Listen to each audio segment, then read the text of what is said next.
Ever been curious about what it's like inside, say, a critical care air transport? Oh, absolutely. Like one of those medical teams flying critically ill patients across continents. Those are some high stakes, huh? No kidding. Talk about pressure, right? Every second matters, and who knows what's going to happen next. Exactly. Which is actually what got me interested in this research article. Oh, yeah. It's about how these teams communicate in those crazy situations. An automated content-based measure of closed-loop communication among critical care air transport teams. Catchy title. But yeah, it makes sense, though. Communication's got to be key in those situations. Totally. And they're using some pretty wild technology to actually analyze how these teams talk to each other. Get out. No way. Seriously. So the research focuses on this thing called TDMS, the Team Dynamics Measurement System. Okay, and what's that all about? Well, apparently, figuring out how well a team works in these settings has always been pretty subjective, just someone's opinion. Right, someone just kind of giving a thumbs up or down. Exactly. Yeah. But TDMS is trying to make it more objective using data, like who's talking, when, even what they're saying, all that to see how well they're coordinating. So like a for-real team report card based on hard data. Pretty much. And one thing they really wanted to measure was closed-loop communication. Heard of it, but not sure I could explain it. It's being touted as like the communication superpower for these intense situations. All right, so break it down for me. What is it? So picture this. You're on a CCAT team. The doctor needs to tell the nurse to give the patient some medication. Okay, pretty standard stuff so far. Right, but with closed loop, the nurse doesn't just go, okay. They repeat the whole instruction back to the doctor just to make sure they got it right. Ah, making it crystal clear. And then does the doctor confirm they heard correctly? You got it. It's like a verbal double-check system. Smart. Can't be too careful when you've got a critically ill patient at 30,000 feet, that's for sure. No kidding. Yeah. Now, how do they actually use this TDMS thing to spot closed-loop communication? Well, they started with what they called communication triplets. Triplets. Is that like when the same person talks 3 times in a row or something? Not quite. It's more about the pattern. Like speaker 1 talks, then speaker 2, then back to speaker 1. Got it. If those triplets happen more often than just random chance, they figured it might be closed loop. So doctor gets an instruction, nurse acknowledges, doctor confirms, bam, that's a triplet. Bingo! But here's the thing. These CCAT teams don't always follow a rule book. Really? Turns out a simple got it is way more common than a whole confirmation triplet. Makes sense. Things are happening fast. You got to be efficient. Exactly. But that threw off their system, gave them a bunch of false positives, stuff that looked like closed loop to the computer but wasn't really. Oh, no. So did they just scrap the whole TDMS thing? Nah, they got creative. Brought in the big guns, natural language processing. NLP. NLP. Come on, now you're just messing with me with all these fancy acronyms. All right. So basically, they taught a computer to analyze the actual words being used instead of just who was talking when. Okay, so they went from like who's talking when to like analyzing the actual conversation itself. Yeah, basically. Wild. And that helped. Oh, yeah, night and day. Way more accurate. Way fewer false positives. That's awesome. So problem solved then, right? Well, not quite. There's this little thing, kind of important. Uh-oh, what's the catch? So even with a really low false positive rate, you can still end up with a decent amount of errors overall. Wait, really? How's it even work? Well, think about it. In these CCAT situations, how often is closed-loop communication actually happening compared to just all the other stuff they got to talk about?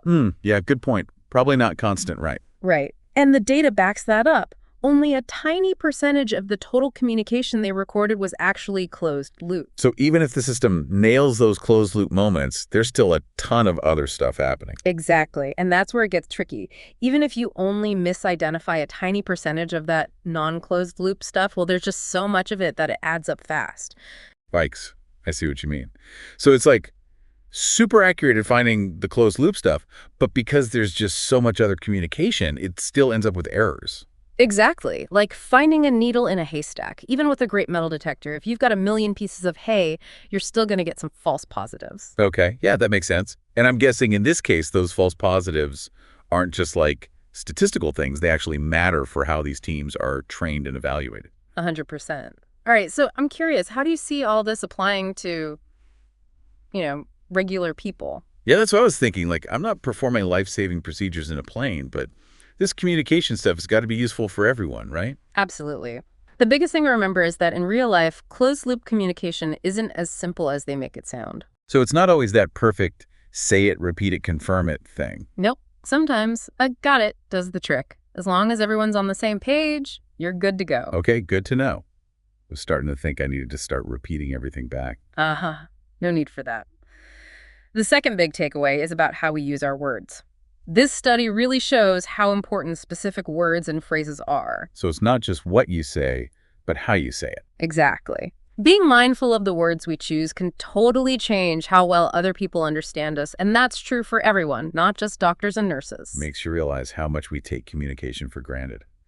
So anything else super interesting from the study we haven't gotten to yet? Oh yeah, there's one more thing. They mentioned this thing called semantic overlap. Semantic overlap.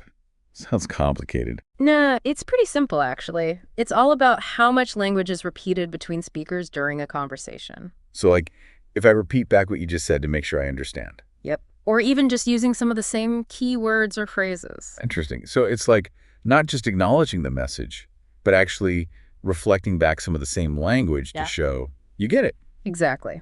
And the researchers thought this semantic overlap thing could be another sign of good communication and coordination, even beyond just close loop. Huh, fascinating. It's like you're building a shared understanding just by the way you talk to each other. Yeah. It's like if you both speak the same language, you're both going to understand each other better. Exactly. And when lives are on the line, like in these air transports, that shared understanding is crucial. Makes you think about all the times you thought you were on the same page as someone. And then it turns out, whoops, totally different book. That's why this whole semantic overlap thing is so cool. You know, it's like we can actually measure how well a team understands each other just by looking at the words they use. Wow. It's like seeing teamwork in action, but like with words instead of, I don't know, sports or whatever. Exactly. And the more we get this stuff, these little things, the better we'll be at helping teams communicate better. And not just medical teams either, any team. Very cool. So we started with these, elite medical teams, but this stuff applies to like everyone, really. Totally. Business deals, heart-to-hearts, anything where people got to get on the same page. It all matters. Man, this deep dive has been a wild ride. Really makes you appreciate those critical care teams, mainly how they talk to each other. Yeah, it's a good reminder that no matter how much tech we have, it always comes back to good old-fashioned human connection. Couldn't agree more.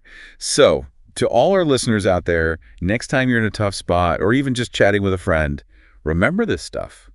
Closed-loop communication, semantic overlap, all that jazz. It might just make all the difference. Remember, clear communication, that's the key to better relationships, getting things done. It all starts there. Well said. And that, my friends, is a wrap on our deep dive into the world of critical care air transport communication. Until next time, stay curious and keep those communication lines open.